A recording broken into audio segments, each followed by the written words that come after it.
What's up, everybody? It is us again. It is couch time with Donna Vee and Sean Morton. I'm Donna Vee, and this is the most amazing Sean Morton. How are you, my friend? I am the most amazing Sean Morton, but not maybe not of all time. Because I don't know if you know, Sean Morton Downey Jr., his actual real name was Sean Morton. I didn't know that. Yes.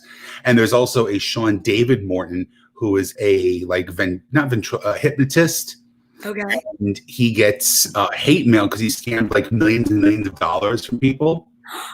And every once in a while, like once or twice a year, I get an email saying, "How dare you try and do stand-up comedy when you've built millions of people out of money?" It's pretty funny, actually. That's pretty crazy.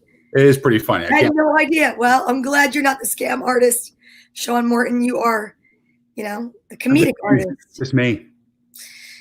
I'm still full from Thanksgiving. I just want to say that. Yes, I am too. I'm more full because I eat a lot of meat. Ooh.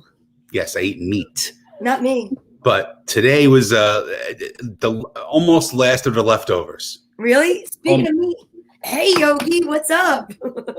There's not much meat on him. No. He sees me. He wants to be a part of the podcast. What in the heck? That was my phone. Yeah. The dog stepped on my phone. Professionals turn that off. Yeah, I know. Well, that's all right. I don't even know what it's like to be a professional anymore. No, it's my YouTube, Sean. Wise guy. Gotcha. So, anyhow. Yeah, how about them Jets? I'm so pumped that they lost because I need them to get the draft pick. Yes. And as a matter of fact, I wore my Jets stuff, and then this is my shirt. It says, "I gave Darnold mono." That's funny. And basically, I was excited that they did not win today against the Dolphins. Yeah, at this point of the season, you got to throw it all season. Exactly. It's like, what are you doing? But the Giants at 4-7, as of right now, are in first place. It's ridiculous. Which is frightening. The NFC East stinks like terribly. It's like basically having a dad that only shows up to one game of like softball per season, and like you think he's like the coolest dad in the world. Yeah, exactly. Exactly right. Yeah. So, but yeah, I watched some football today, and I ate some food, and I'm feeling like, oof. I had some Star Tavern pizza. Oh, I never had. Never ever. Never ever. I've gotten yelled at by like 6 different people as to why I have never eaten Star Tavern pizza before. And how come? Don't know. Don't know. Well, no real reason why, but that there's always room for pizza in my life. So. I would love. We have to do that one day when we go together, when we can go back inside. Mm-hmm. Or I will say this: we need to like have it in the parking lot because if it travels, it's just not the same. Of course. I mean, some pizza can travel, but I think because it's such a thin crust pizza, it doesn't hold the heat. Very true. And I will tell you, the boxes are even thinner than regular boxes. Like, seriously, they're like, because I don't think they expect anybody to make it out of the car, really. Yeah, I have a friend who books me a lot in Connecticut, and he's dying to have this pizza place in Elizabeth. And I keep saying, look, I'll bring a pie up to you, but I'm going to pick it up at 11 o'clock. I'm going to drive 3 hours to Connecticut. It's going to be ice cold and soggy and wet and mouchad to begin with. And he goes, I don't care. I don't care. So, what pizza place in Elizabeth? And what's up, Frank Simon? How are you? Hey, buddy. I don't know. I forget. I keep telling him the good places. He goes, no, I want this one. Okay. Oh God, it's so funny. Yeah. I'm really impressed that Frank Simon is here because it's 8:30 and I know he wanted to watch the Green Bay game. As a matter of fact, as of 10 a.m. this morning, he told me he made guacamole for the game. So I make a killer guacamole too. Do you really? What's your ingredient? Lots of garlic. Oh, I love garlic. It's a very simple recipe. It's avocados, it's onions, it's garlic, it's cilantro, it's lime juice, and it's salt, and that's it. Yeah, well, let me tell you, I don't really cook, and that sounds like cooking to me. And Dawn Maloney, I know you know your way around a kitchen. She's the most amazing chef ever, my friend Dawn. And I don't know, but I don't know what happened to me, Sean. Something happened to me a couple of years ago, and I just lost my zest for cooking. Well, you have a business. Yeah. You have two children. You have a side job as well. So, do you think that your cooking stopped when you started doing comedy? Oh, I think it stopped prior to that. I think Okay, you can't use that as an excuse then. no. Maybe you're just a lazy bitch in the kitchen. Maybe I am, but Okay. I will Uber Eats anything here. I will buy groceries. Mhm. Courtney said to me, "Mom, could you?" Last night we ordered out, and she's like, "Can you send me some money, some Venmo me money?" And I'm not going to tell you what I sent her, but when she saw what I sent her, she's like, "What is this?" I'm like, "I'm just paying it forward. I'm not going to cook or pay for food for a while. Just take it." All right, that's a respectable thing to do, though. Yeah. See that? Oh, I get it. TV has the station for the Packers. The phone has us on it. One day we're going to be on TV, Frank, and you're going to have to make a choice. That's very Football true. or us. I don't believe it's going to be on prime time on a Sunday, but it's also wishful thinking. So why not? Exactly. Exactly. I know. You manifest and you make shit happen. That's right. I love it. Manifest it, baby. I did. I've been manifesting, and all good things are coming from it. So Why don't you tell us a little bit about what's happening? So, when I got laid off in February, I said, you know what, this is a blessing in disguise. I worked for a company for almost 20 years, and it was a situation where I was very comfortable. It was very easy. There'd be days I'd come in at 7:30, and by 9 I was done. And I would have to sit there for like 4 hours, until 4 o'clock in the afternoon. Got laid off. Okay. So now I have this huge schedule of comedy, blah, blah, blah. COVID gets taken away. I've been on unemployment for 9 months. So about a month ago, I said to myself, you know what? I'm very lucky. Now, I'm very, very lucky in the fact that I got laid off right before COVID. So all my unemployment was easy breezy. I know people who have gone months and months without having a check and trying to call people. All I had to do was go on at 12:30 every Sunday, and by 12:30 and 20 seconds, I was done. Very simple. I'm very lucky with that. I had gotten the extension through FEMA, 13 weeks, boom, not a problem. Got approved for another 20-week extension through the state, available to me if I need to. Beautiful. But it's very tough to sit at home with four walls closing in on you all the time. You could only go to ShopRite or Walmart or Target so many times. So I said, you know what? I didn't want to go back into a regular day-to-day job, but I have to be responsible because I can't also live off the state and hope that comedy's going to come back by March. Exactly. It's not going to. You don't think so, huh? No, not at all. So I said, you know what? I got to get a job. So, I applied for a lot of things that were out of my league just because of my resume. Having one job for 20 years, it kind of limits you a little bit if I wanted to go into TV or radio or things like that. So I went back into my old field, started putting, applications out, getting a lot of bites. So I get a couple of interviews under my belt. There was a job that was like the first place they called me. I was like, all right, I'm going to go do this. I knew I was in over my head, but Really?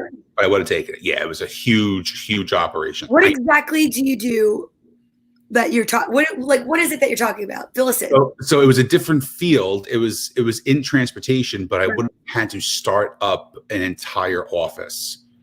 Did you ever see Iron Mountain, the paper shredding company? It's the big boxes, they're white boxes. Anyway, they have an offshoot company for like high-end furniture. I would have had to really build the whole building up from scratch. Okay. And I was like, this is going to be 11, 12, 13-hour days, 6 days a week.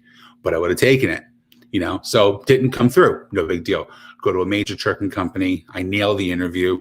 Nothing ever comes of it. Phone interviews here and there. Nothing's coming of it. My mom, who I worked with for 20 years, still works for the company that I was laid off from.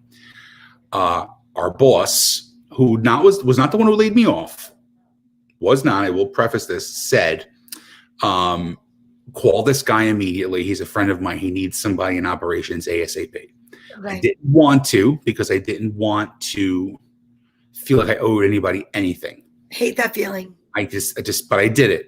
The guy I had an hour-long conversation with him with my mask on in the middle of Walmart in Union. Okay. We set up a lunch. We set up a lunch on a Wednesday. Okay, I'm meeting him for lunch. He's the owner of the company with his nephew, who is the person who's taking over the company. On my way to the interview, I get a text for another interview. And I'm saying to myself, you know what? I'll say yes. I'll do the interview. In my head, I'm saying I should not take this interview because I know I have this job. The way the guy talked to me on the phone. I go to lunch. We have a 2-hour lunch. It's fantastic. I present my whole case. We talked about everything you can imagine. Left with a great feeling. I text him, thank you for the lunch. He tells me, thank you very much for your time. I'll be in touch really soon. That was on Wednesday. I let go Thursday. I let go Friday. I said, you know what? I'm not going to do anything. So Monday, I text them in the morning. I just go, hey, hope you had a great weekend. Just touching base with you. And the response back was, had a great weekend. Hope you had a great one too. I'm going to be really slammed this week. I am training my new hire. Happy Thanksgiving. Wow. And I'm like, well, what the fuck is this? Yeah, what the fuck is that? And I am in a dark place. Very dark place. That's a terrible way to conduct business. Right. So I'm now, mind you, I have this interview that I wanted to cancel. I didn't. That's great. That's the path of least resistance. I didn't cancel it, and it's scheduled for Monday. Okay. So I'm on the ledge. G talks me off the ledge. We have a 20-minute conversation. I recenter. I meditate. I get back on my thing. Like, okay, make a cup of coffee, have some breakfast. I press my suit. I go down to this interview. Get there for like 1. I'm done at 1:30. All right, no big deal. I go shopping. I do this. I go to my mom's. I drop off stuff. 4 o'clock, the owner of the COO of the company calls me and says, hey, just keep your phone on. I'm really busy right now, but I want to talk to you. Keep your phone on. Okay, no problem. 5:45. This is after the interview. Right after the interview. Okay. So I met the guy for a half an hour at 1 o'clock. Okay. 4 o'clock, he calls me. I'm waiting by the phone. 5:45, he calls me and very nonchalant goes, so I want to bring you on board with the company. Can you come in tomorrow? So basically what happened is the guy that I replaced, who was a major asshole. He was there 4 months, major. 4 months. He goes, I don't like this job anymore. You know what? I'm going back to my other company. They go, okay, no problem. Wow. Give you 2 weeks. During a pandemic, he had the audacity to do this. Yes. So they put the ad on Indeed. I see it. I apply. The next day, he comes in and says, I was only kidding. It was only a joke.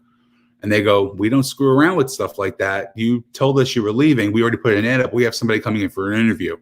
They hired me. So they tell me to come in on Tuesday. This is last Tuesday. That's amazing. Yes. They come in Tuesday and I sit with, it's a 2 shift. So I sit with the first shift. I'm talking. We're getting along great. I start filling out, paperwork and stuff like that. I do all of it. The guy comes in. Now he's training me, but he's not training me the right way. He's being a real dick.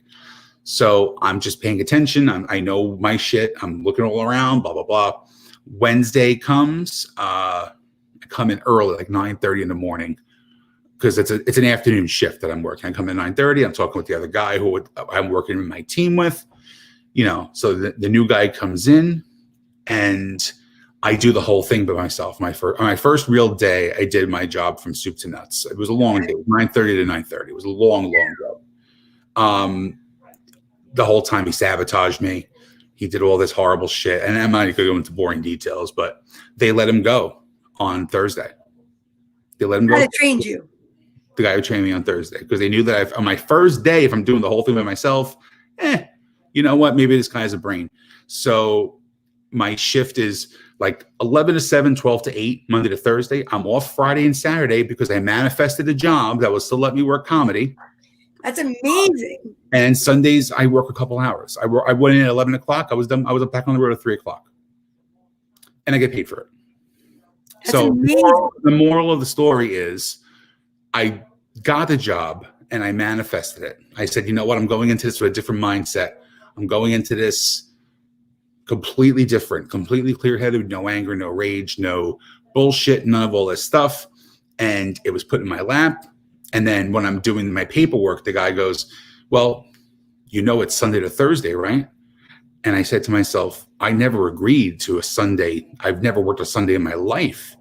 And then all of a sudden the light bulb goes off. And I said, I just manifested a job that's going to let me work comedy on Friday and Saturdays. Yeah, exactly. I mean, that's amazing. That's amazing. Because if I remember correctly, and let me just give a shout out. Look who's here. Mark Natale's here. Daria's here. Dawn is here. But I want to say that it's pretty amazing because I remember when, well, I know from working and doing comedy as little as I do, and you do it like big, like you're out on the road, you're a road comic. And I remember you talking about, I want to do comedy full time, which means like no job.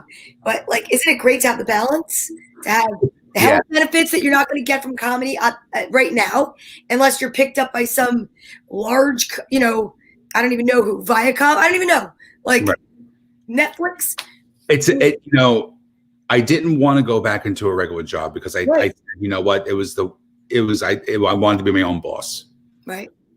I'm also a realist when I realized that if COVID wasn't here, I might be a full-time comic right now. I also may have been a full-time comic who depleted half their life savings, keeping my household afloat. I've been very lucky that I haven't depleted my life savings during COVID because I made money and we changed the way we do things and blah, blah, blah. It's not a bad thing to accept reality.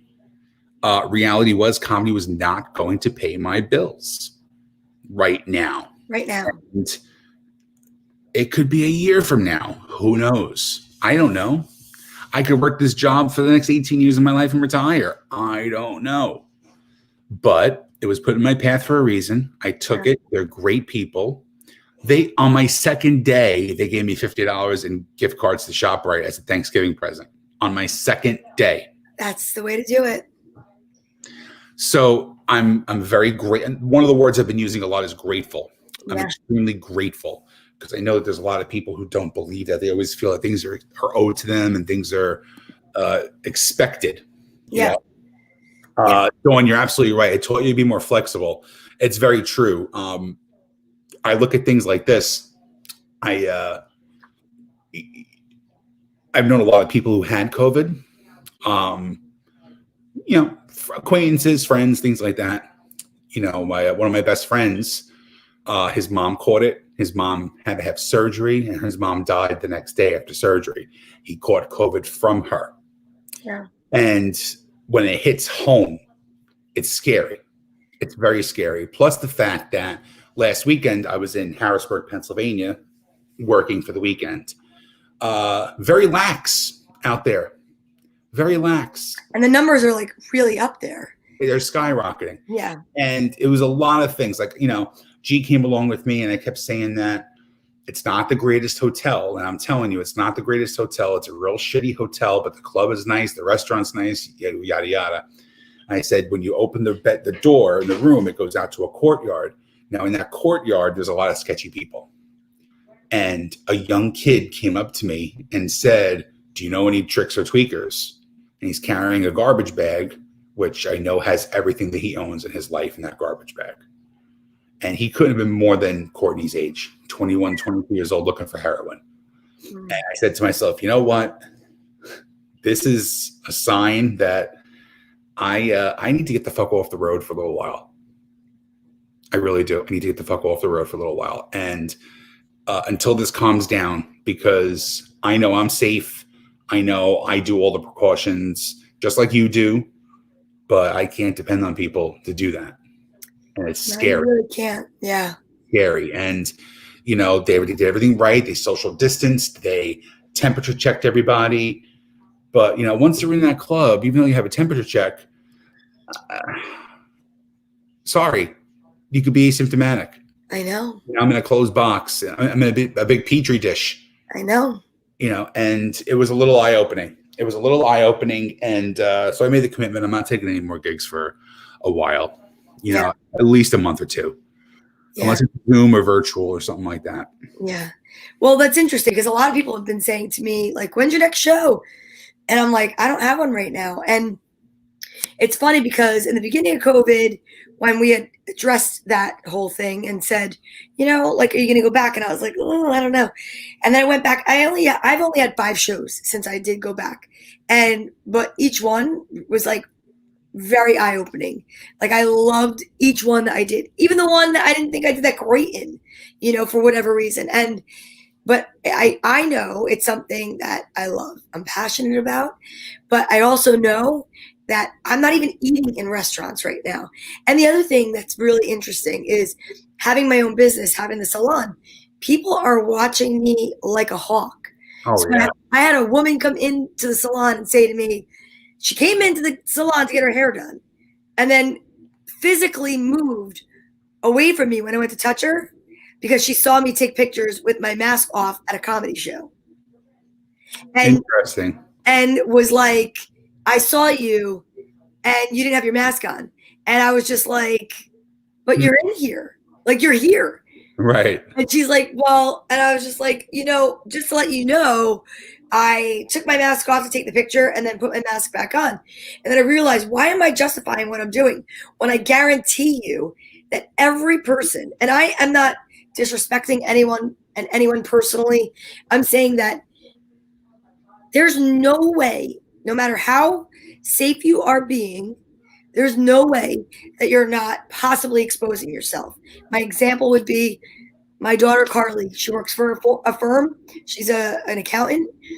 She's being careful. They send her out to see a client. Now, I was not thrilled about it.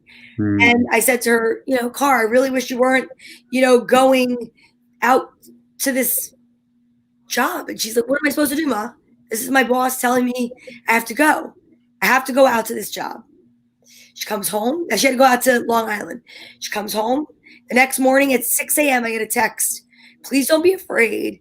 I just want to let you know we got a phone call that the secretary where I was yesterday tested positive for COVID. So, like, this is a person going out, just like everybody. No one's special. I'm not trying to make it about us, but it is about us because it's our life experience right now. She went out. I did a gig, 5 gigs, totally fine. She goes out for one job that she has to go out, mandatory, and then finds out that she's exposed or she's, she may have it and she has to get a negative test to go back to work. Now, let me say this. I feel so badly for people that have health insurance right now because either they couldn't afford to keep up Cobra or they had to let it lapse. I mean, I knock on wood. I mean, I haven't gone for a test yet, but I've been lucky enough to not need to. But I think about that. I think about like what we have to deal with and like, where do you draw the line? Like with your gigs. I mean, every day at work, I am touching people and I'm hoping that people terrifying. It's terrifying. And I know you were not terrified. In the beginning, you were the one that was out at Walmart buying toilet paper for like single moms and baby food for single moms. And I remember, thinking, okay, well, he looks like he's okay right now. Maybe I can go out there too. But when I hear somebody who I know was not so nervous, is nervous, that makes me even more anxious. Well, I'm nervous. I'm nervous. No, it shouldn't be. There's different levels of anxiety. Like I'm not afraid to go out. Understand? I'm not afraid to go out. I'm going everywhere. I'm going out to eat. I'm going to stores. I went toy shopping on Friday with my buddy. I went to Walmart with him. I went to a record store with him, and I went out to eat with him. I had my mask on the whole damn time. But did you go out to eat indoors or outdoors? We had the choice of going indoor or outdoor, and we still went indoor. Oh, really? Yes. I'm not ready for that. I understand that. And my one friend told me, he goes, I'll go to all the stores with you. I just won't eat with you. I'm like, okay, no problem. No problem. But it's not that I've changed my mind. I've always been fearful, but I'm not that kind of person who's like, it's just the flu and this is like a whole Democratic hoax against the Trump campaign. No, bullshit. There's millions of people who have it, and 250,000 people who died from this shit. Bullshit. I don't want to hear it. And it's not about that. For me, I'm seeing that people aren't learning their lessons. People aren't looking around them. People are being very self-absorbed during this whole process. And I haven't done anything that is out of the ordinary. I've gone to stores. I've gone to outdoor dining. I've done this. I haven't driven to Alabama where they you didn't go to Sturgis or anything. Right. I haven't gone to like Alabama or like South Dakota where they had a concert at Sturgis with 250,000 people. It's ridiculous. I won't do that, but I'm seeing more and more of how it's really affecting people. Right. And how it's, I'll just say it, it's a younger generation who doesn't give a shit. And they don't realize that you think you're infallible, and you think that the world can't live without you, and all this stuff. And that's a lot of bullshit. Yeah. It's a lot of bullshit. No, it's interesting though. I had a conversation with someone today, and because there's so many people on so many different ends of this, of like whether they've had somebody, they don't know anybody that's affected personally or what have you, but it is really strange to think about all the football players that have it and not one football player has died. Again, there's so many different aspects of it. Right. Here's an example. Like I was talking about my friend before, his mom had a very mild case that she did have it. She was in a rehab facility. She did have a mild case. I understand that she had no symptoms of it. She was very sick beforehand. So it wasn't like she's been sick for years. She had surgery and passes away the next day. There's a lot of, what do they call it? Comorbidity, I believe. Yeah. Yes. So yes, a football player who gets it might be sick for a couple of days because, let's be honest, they're getting paid millions of dollars to do a job where they have to be physically fit. So their bodies are trained very differently than yours and mine and anybody else's. So you understand there hasn't really been one athlete who's died from this. They've all recovered very quickly because their bodies are very different, but you can have just a simple grandma who's 75 years old, who's still as healthy as a horse. Maybe she has high cholesterol, maybe she or diabetes or something like that, and gets it, and boom, she's gone. Because their bodies are just different. So, I do blame a younger generation. I really do. I blame a younger generation because they don't have a concept of real life. Your kids are different because you raised them different, but there's a lot of people out there. Like if you looked a month ago, there was still 1,000 people just hanging out on the beach. Yeah. No. Like I went on vacation and we had a house with 10 friends. But we knew that was our crew. That's our friends. We know where they've been. They know that they're safe. Yeah. So it was a little different. Still a little scary, though. Yeah. Still a little scary. But we got tested when we came back, and we were completely. That was the responsible thing to do before we went back out into the world. First thing we did was make sure we got tested, and we were negative. Yeah.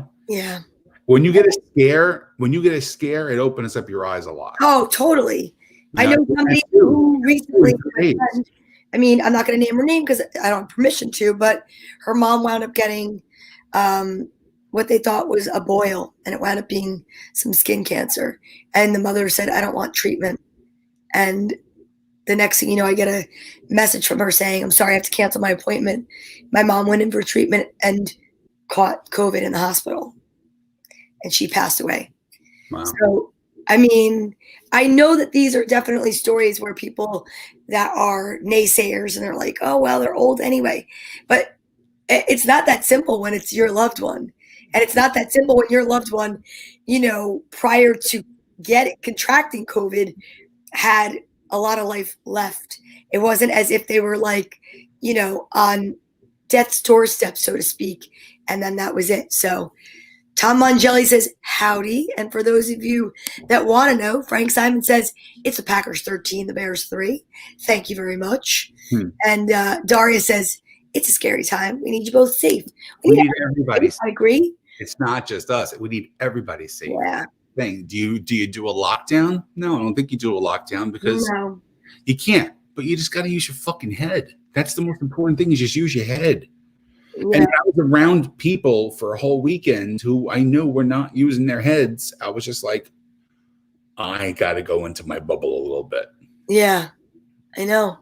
What do you think of the getting the shot? Oh, 100%. I'm getting the shot. See, I'm waiting. I know people on all sides of the fence. I know people who are saying, I am without a doubt not getting this vaccine. You do not know if it's going to grow a tail in 5 years, blah, blah, blah. I know people who are like, I'm going to be actually camp out outside of CVS right now, and I'm going to wait 2 months until this happens. Then I know people who are saying, oh, get the vaccine, but only get it from this pharmaceutical company. Because you know what?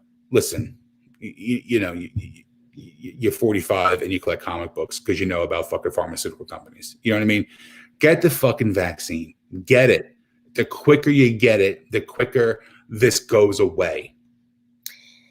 Well, I will say this. I think I'm not going to be rushing to the front of the line. That's your prerogative. That is. But I also am, and I know everybody is different. I know. Dawn said also after they pass, funerals are not the same. That's completely true. And she said if 40% of the planet get it, we will be immune. And then Daria says she's getting the shot. Well, what about what happened with was it minks? Did you hear that story? I heard about that. It was scary. Scary stuff, right? I'm getting the shot for one reason and one reason only. What's that? Now, I'm not the kind of person who goes to a doctor if they have a sniffle or anything like that. The only reason I am getting the shot is because my wife is a cancer survivor and she's immune compromised. So it doesn't make sense for her to get the vaccine and me not. Right. Well, that does make sense for you. You're right. And that's the reason why. Would I go running and get the vaccine if I was not married? Probably not. Probably not, because I've done everything proper. You know what I mean? So I don't think I would, but I have to. And it's not because I was told to. It's a voluntary thing. Well, it's yeah. I mean, you have to do it because it makes the most sense for you, for your family, for your lifestyle. And then I will honestly say for me right now, I talk about it in the salon, knock on wood, it is now 9 months later and I haven't even had a cold. So right.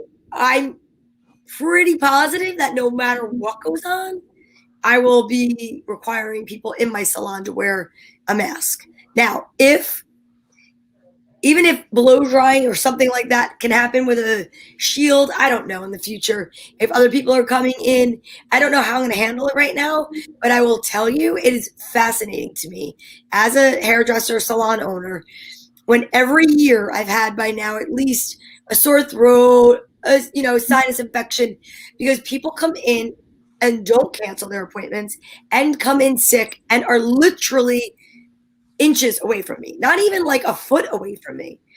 And I also, and I've said this before and I'll say it again, it freaks me out. Like when I can smell someone's breath, if someone's a smoker, if someone just had coffee, if someone had tuna fish with onions, I can smell it when I'm cutting their bangs. Mm-hmm. When they're laying down, getting their hair shampooed, if they have halitosis, I literally can still gag. Because now, instead of it going up, it's coming through here and it's shooting up and I'm above you shampooing and it's gross. So I know that air is traveling everywhere. And I also know, like I said, I haven't been sick. And my nodules, I still have really bad days. But here's another weird phenomenon. Wearing a mask is like wearing like a moist, like almost like a what's the word I'm thinking of? A humidifier on my face. And my nodes, my vocals seem to be not as compromised as when I'm not really wearing it, which is really wild. And I've spoken to a couple people that do speech pathology and stuff, like clients, and I told them, and I'm like, I wonder if that is something. Like, it's got to be something, and they all agree. They're like, yeah, it makes sense, because I definitely am a mouth breather. I mean, who hasn't like noticed the interior part of your mask sometimes, not to sound gross, damp, and then you change it because if you're breathing out. Well, that in some weird way is helping my voice, I guess. I don't know. Let's see. Frank Simon says, I'll be getting the vaccine. I want to get back to work. I hate sitting on my ass. The other thing with that is, and I get that, is it's so strange for me. I go to work and I work so many hours. I forget sometimes that there are still people sitting home. Oh yeah. Listen, this has been, I think I posted it the other day on Thanksgiving. I said, this has been the most humbling year of my life and the worst year of my life. Yet I have more to be grateful for than any other year in my life. Yep. Now this is, I'm talking about, I almost got killed on my 18th birthday. Right. Car accident. My wife had a horrible bout with cancer. Yeah.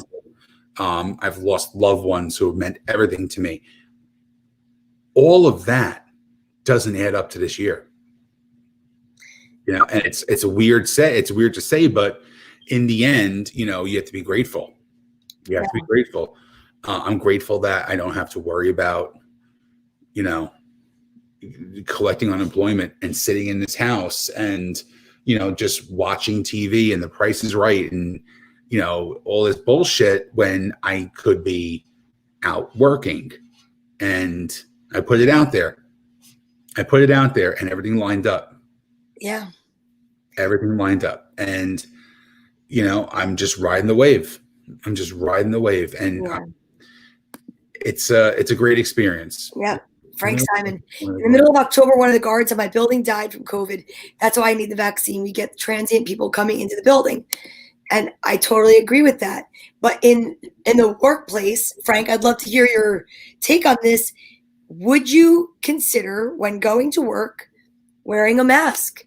Like, I feel like it's like wearing a hairnet if you are working in, I thought in the very beginning that wearing a mask was going to be the most horrible thing. Like, I don't want to wear a mask or goggles when I'm doing hair. And honestly, the benefit from wearing it outweighs the inconvenience to me. There are a lot of people that complain, and that's fine. But to me, I feel like I don't even care anymore about wearing it. I understand too. And like, even with this new position that I'm doing is I have my own private office and no one comes in. I have my own private entrance. I go right into my office. So I'm not wearing a mask in my office. Right. But it's still a little scary.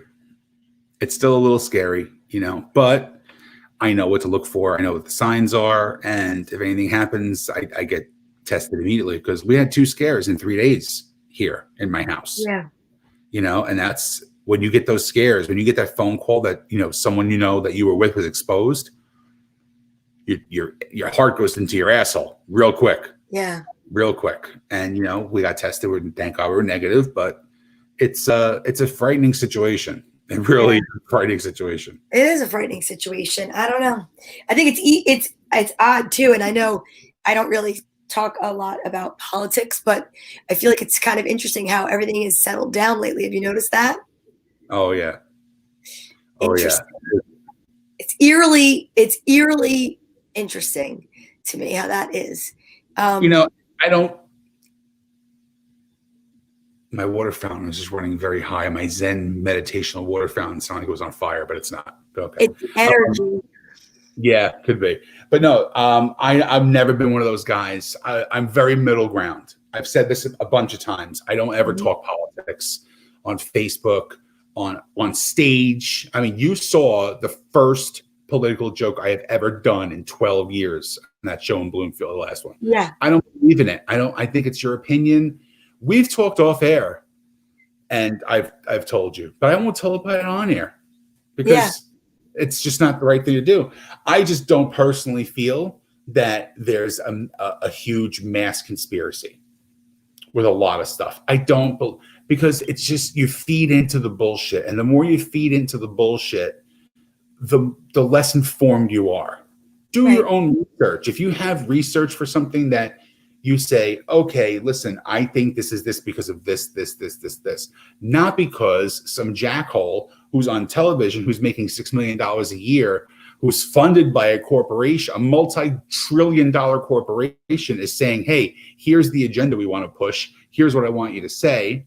And they say it because they're a puppet, and you believe that. It's all about herd, gathering the herd. So I'm a middle ground with a lot of shit. A lot of shit. Yes. Yes, it's true. It is very true. What do you think is going to happen for Christmas? Do you think we're going to get locked down again? I see it coming. Really? I see it coming, yeah. Unfortunately, I don't think it's going to be like a full in-house lockdown. I think they're going to do like the curfew lockdown, which to me is the most asinine thing in the world. The curfew lockdown. It's like Red Dawn. Because what happens? You're going to go to a bar, right? And it's a meme that's been going around forever. It's a meme that's been going around forever. It's like, oh, it's 9:59. We're drinking at the bar. And then 10 o'clock happens and COVID comes creeping out the door. It doesn't. I understand the fact that people go out later on, and there's more people who go out later on, so there's more chance of exposure. I understand that. But it's also killing businesses. Oh, I see it. Killing businesses, and it's a double-edged sword. It really is. It's like we don't know what the right decision is. I would not want to be a politician who's in charge of anything right now. No. As a matter of fact, Dawn said people don't go to their local town council meetings. How can you criticize the national politics if you don't know what's going on in your own town? He's 100% correct. Yeah, and I've said this a million times. It's like the president of the United States really doesn't make a lot of decisions. No. All your local officials and that's who you got to worry about. And that's who you got to pressure and push if you don't feel the decision is right. That's why I'm telling you. Saying that she thinks we'll be home for Christmas because everyone traveled for Thanksgiving. She's got a valid point. She doesn't make many valid points in life, but she makes a very valid point because look, I kept it to 3 of us for Thanksgiving. There's 4 of us. My friends, I have an open door policy for Christmas every year. If you don't have anywhere to go, my door is open. And there have been many years where I've had people come here who didn't have anywhere to go. And I loved it because Christmas Eve is my favorite holiday of the year. Okay, see, I used to do that for Thanksgiving Eve. I would have the same thing, open door policy, you have nowhere to go. And I did that with Christmas Eve as well. Honestly, I did. And I totally understand what you mean. And you're right. There's nothing like it to say to people that, I don't know about you, but I think you do. I know, you're an only child. Your mom's a single mom. Mm-hmm. My mom's a single mom. And like, we didn't have a lot of traditions growing up. And there were many years as a single parent that I did feel alone, but not to the point where I would feel like I want to go to somebody else's house. Because sometimes you're in that feeling of, I just don't even want to be around people because it's almost more uncomfortable to see families that are having a great time. Because you're like, oh. I get it. Like I mean, the story, but like my grandmother put out a feast every Christmas Eve and Christmas Day, and everybody was at my house for Christmas Eve. And I have this huge place in Union City. My grandmother died 2 days after Christmas. So it was a huge shock for everybody because she wasn't sick. She went to bed. She just didn't wake up. But she was sick. She just didn't tell anybody. So it took a whole year for that cycle to come around. And I remember my uncle, who was, my best everything in the world, decided he wanted to go to the Bahamas for Christmas that year. So it was me and my mom alone. And we went to see Home Alone in the movie theater on Christmas Eve. And we had a small dinner. I'll never forget that to the day I die. That's one of the reasons why it's one of my favorite movies ever. It's because I remembered that, it was a really dark time. But we always said that, we had family over and families come and gone, whatever. But now that I've taken over Christmas Eve, I've always said, if you have no place to go, then you come. And we've had people, right? We've had my friends would come every year. They had a tradition in Bayonne. All the Bayonne crew would go to the Big Apple, which was a sports bar. They'd have their dinner. They'd go out for drinks. They'd all come to my house for leftovers. They'd bring Tupperware because I cater every year. That dwindled down because everybody moves away. Not a problem. It's not a big deal. I had people come and have a great time and not realize that once you come, you never have to have an invitation ever again. You just show up. And then the next year blasted me on social media that I didn't invite him to Christmas Eve. And why would I want catered food when I can have a good home cooked meal? So this person's been blocked and removed from my life, So like we always have I have a dear friend and his wife who I love dearly. They always come every year. And no matter what, it's always going to be 5 of us here. I told him this. We had a conversation at Friday. Can't do it this year. Wow. Yeah, I know. Daryl said LA is now in non-critical total lockdown. And that is frightening, Daryl, because LA is my playground. I love LA. And they have shut down indoor and outdoor dining. All bars are closed. Now, when did that happen? Today? No, like over a week ago. I got to reach out to my cousin. Over a week ago. And that is an area that relies on dining. And just like New York, just like everywhere, but that's a major city. It's one of the biggest cities in the country. Yeah. And trust me, I've been there. The economy depends on that. Because again, who's out there? Actors. Yeah. What do? They wait tables. They wait tables and they bartend. Oh yeah. So they have time to go on auditions. So now what do? It's horrible. Oh my gosh. So they were locked down since Wednesday. 49ers can't play in San Fran. They're looking to go to Arizona. That's crazy. Yeah. Well, the Blue Jays did that too. Toronto Blue Jays did that. They played in Buffalo. That's crazy. They were 2 hours away from there. It's a horrible situation. It's going to take more months to get through. It really will. It's going to take a few more months to get through. I don't know. I will say though, for me, like it was probably one of my favorite Thanksgivings because my kids always went with their dad for Thanksgiving. I did Thanksgiving Eve, and it was the first year that we actually were together for the actual holiday. And the kids cooked. I worked until late the night before. I got up, I cleaned. They did the cooking, and we had a really nice time. But I mean, it makes you really think. Sometimes we need to get a little bit back to basics. I mean, this is not the way I would hope that this would have happened. This is not how I think the whole world needed to learn a lesson on how to get back to basics. But, I just feel this, me, and I know that you're the same way. You're soft-hearted. I feel this tremendous sadness for people that are alone because I know that, where are they going? Who are they seeing?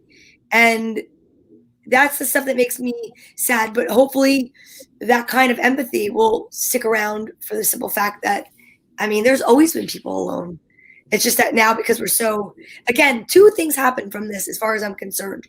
A, people being on their own, it either went one way or the other. You became more sympathetic, empathetic, and, open to understanding that there are people out there that need you to reach out. Or unfortunately, the negative, I think people became, because of isolation, they truly became so much more egocentric and they really think that everything is about them. Now, I see that it looks a little bit like you're like, well, in the salon, I'm experiencing that. I'm seeing. No, I understand. No, I understand what you're saying. There's also a flip side to that too. There's also a lot of people. It's not as many as the description that you gave, but people who have had time to also become very introspective. Yes, that's what I'm saying. To realize, what is important, what is at the core important to you. Yeah. And that happens a lot, and those people don't get a lot of credit.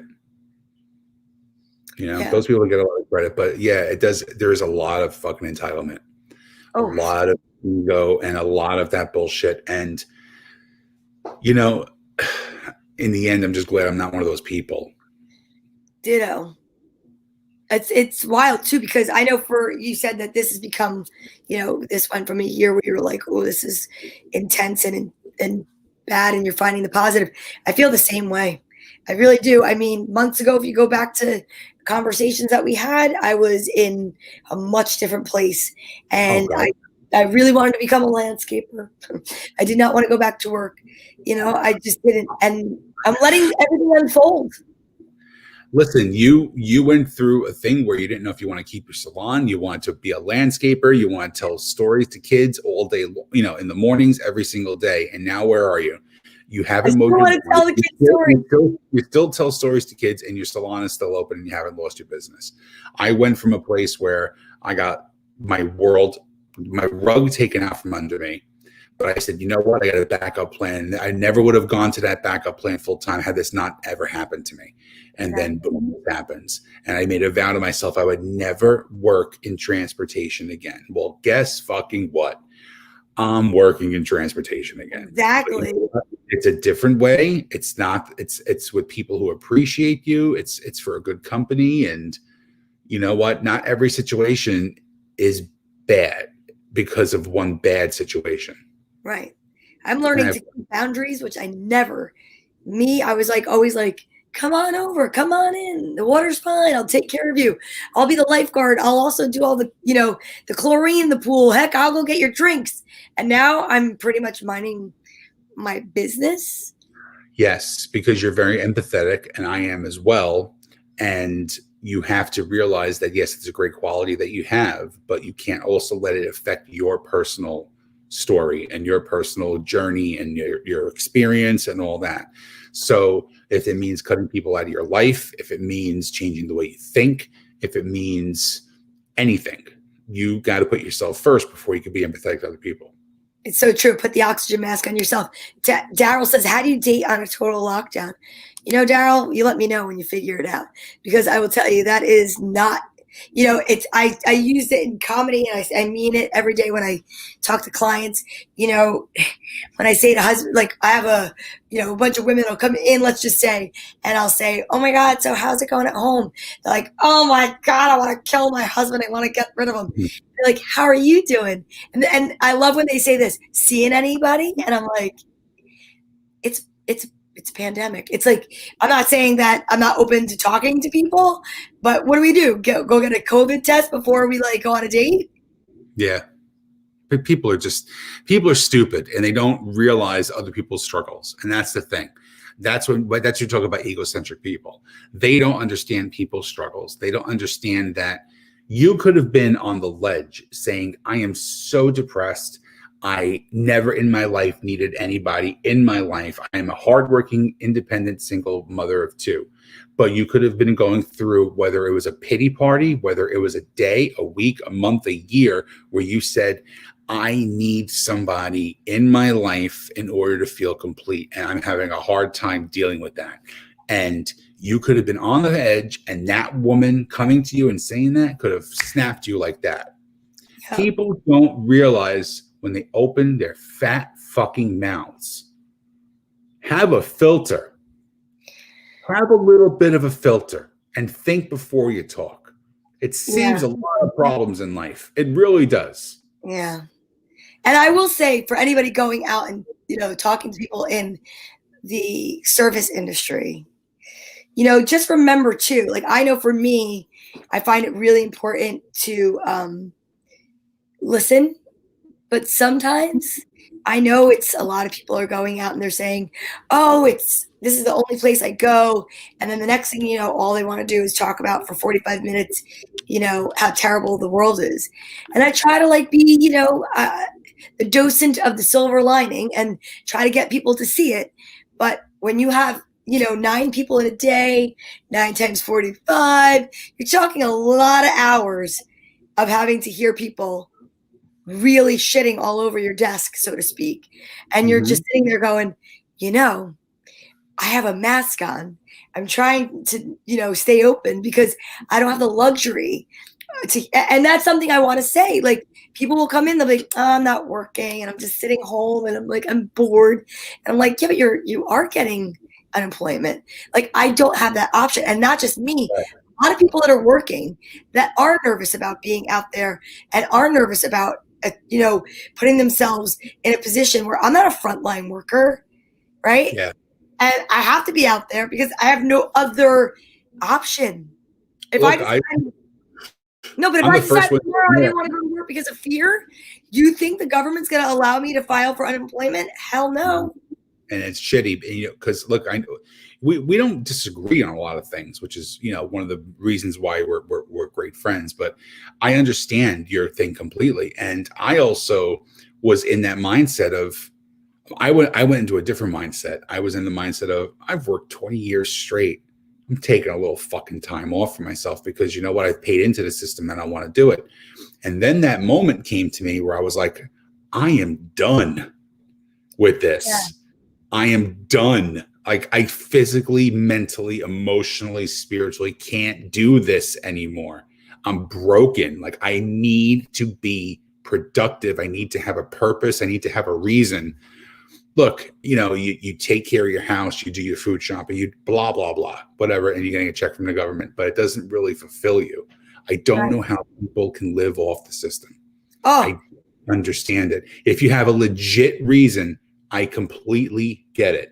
If you are able-bodied and can work and choose not to, it gets me. It infuriates me because there's so many people that are doing it, and I just whatever. I don't want to make that a personal conversation, so I'm going to just say something else. But on the flip side, I'm at the point right now where so many people are coming in saying the numbers are going up. And so many people have said to me, I'm getting my hair cut today, cut it shorter. I don't even care about the color. I think we're going to be locked down again. And I'm not coming back out until spring. Mm-hmm. When people say that on repeat, it really sometimes, there have been days where I sit there and I say, what's really interesting is before March, when we didn't know anything about it, and the idea of being locked down was this like, what, lockdown? We're not going to get locked down. And 2 weeks, okay, I can handle 2 weeks. No one ever saw it going this long, but it was government mandated. But this is the first time, like within the past 2 weeks, I guess, it's really hit me. And I'm like, what if I really say I don't feel safe here? Because if one person comes into my salon and they're sick, I have to close for 2 weeks. I will be literally financially in trouble at this point. Because can we just address one fact that you said the word literally 4 times? It's literally. Okay, it's literally. Are you from England? Yes, literally. Ugh. Whatever. My wife went to London 3 times. Doesn't call it a bathroom ever. Now it's a loo for the last year of my life. I hate this shit. Whatever. Frank said he's blind. He can't sit in the house. I think I understand where you're coming from too. Now it's almost more of a personal choice for the lockdown too. That people have the options now that they didn't. In the beginning, they were like, okay, well, I need to go to work. Work is here. They go to work. Now there's so many places that all of a sudden they magically can work from home. Oh, I know. Isn't it amazing? Magically can work from home. And like there's companies like Google and Facebook and Twitter who are not having the people coming back until June of next year. I know. And so there's people who are like, you know what? I have my little utopia here. I have my little piece of the pie myself. I'm going to do that. And that's where I think it's coming from too. People have now been conditioned to stay home and can work from home. And look, if you could magically cut hair from your house wearing those stupid onesies that you wear in the morning and not do it, would you do it? No. You would still want to go out? I don't want to bring people in my home. No.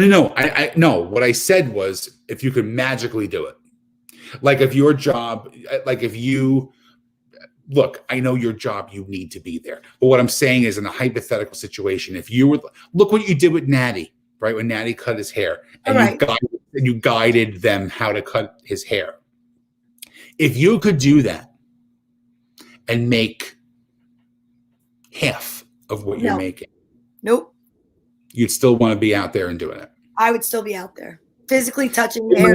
might be a hard way from. I might not be giving you enough credit as far as that scenario. But like, all right, so say you didn't know. I'll tell you why. If they put a bubble, let's say that you put a glass house on the back of in my yard, and they said that to me, no, because then the problem with that is there's just like the other people that are working from home, they never have downtime.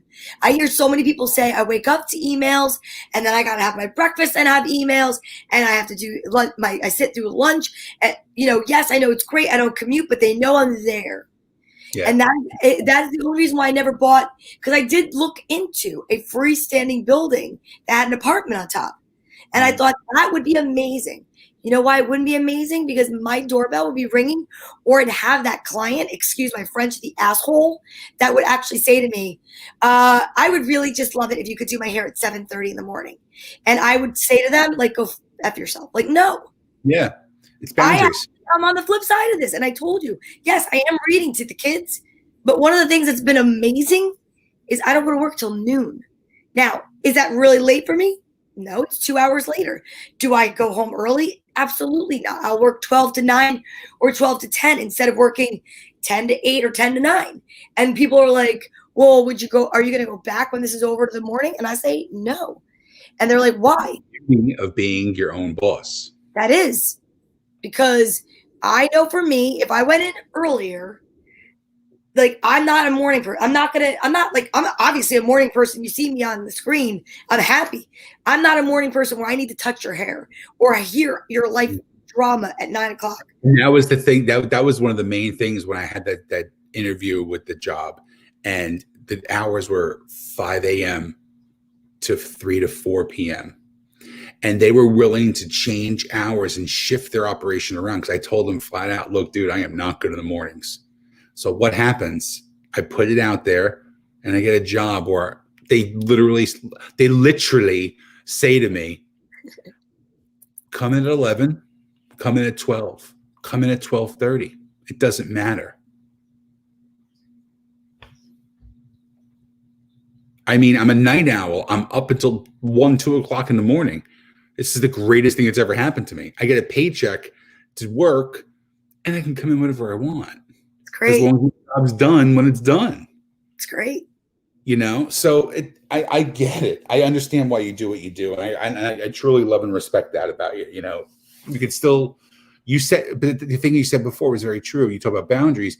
You set yourself a boundary by doing the story time every day at 10 o'clock. You set yourself a boundary. You're saying to yourself, I am not coming in early for that person who wants to just get done with get it out of their way and have their day free. No, this is the time that I've allotted to myself. Yep. Because you don't care if you have one person watching. You don't care if you have 100 people watching. You're still doing it every day. You're still smiling. I pray to God you wash that onesie every once in a while. I do. All right. I just had to say that. But that's a great thing that you do for yourself. But that's why I do this. That's why I do my other podcast. It's time for myself while you're still being creative or funny or introspective. Or this is not a funny podcast that we do. No. We're just two comedians who are talking, but this is not a funny podcast. This just talks about real life shit. Yeah. My other ones, I talk about music. I talk about pop culture, blah, blah, blah. This has nothing to do with that. So we set ourselves up for this too.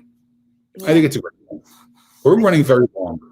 I know. How about that? We're over an hour right now. We've never gone over an hour. No, it's a good thing I peed before, because once you turn 40, you have to make sure you pee before anywhere. You're funny. Yeah. So what do you think? We should tie it up, wrap it up? Literally, we've gone too long. Wait, let's see.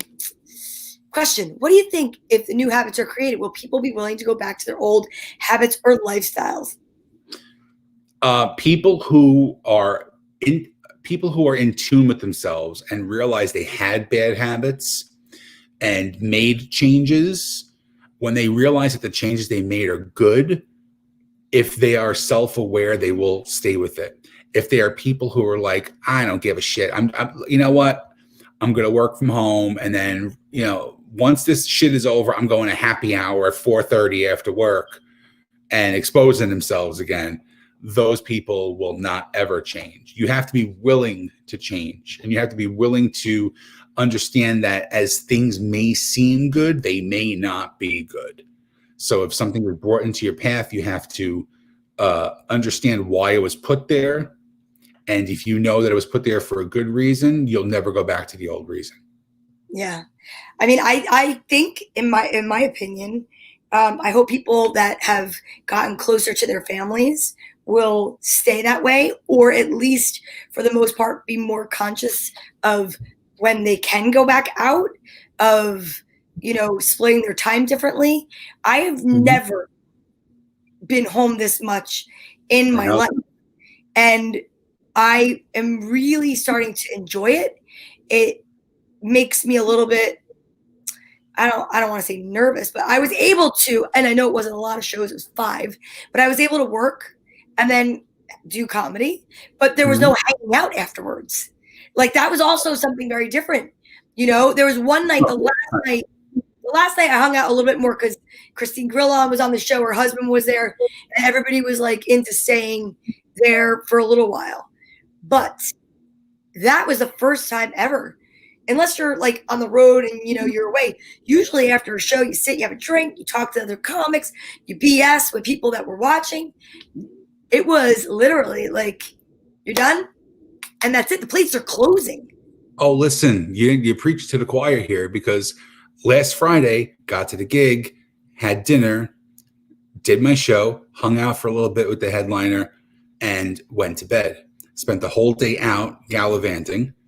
Did my show, 7:30. Guess what? My car was packed already.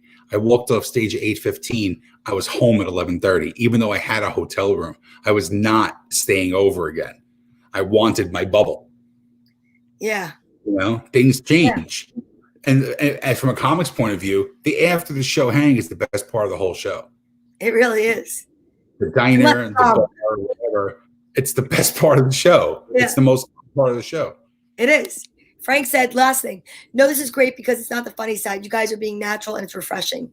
Well, I'm glad. So thank you for that. I'm really happy that people, I think it is. It's true. It makes people realize that, like, we are just the regular people. We just have an ability to make dick jokes. Yeah. Well, you make dick jokes. I know. You went to the dark side now and do vagina jokes, which we need to have a talk about. That, let me tell you, that's one of my favorite jokes, and I've only done that in New York. That's the first time I've done that in New Jersey, because New Jersey crowds are soft. Yeah. Yeah. All right, we're done now. All right, everybody, thanks so much. We'll see you next Sunday night. Have an amazing evening. Stay safe, wear your mask, and we'll talk to you. Donna loves you. I don't. I love you. Yes, and I love you too, Sean. Congratulations on your new job. Thanks. You're welcome.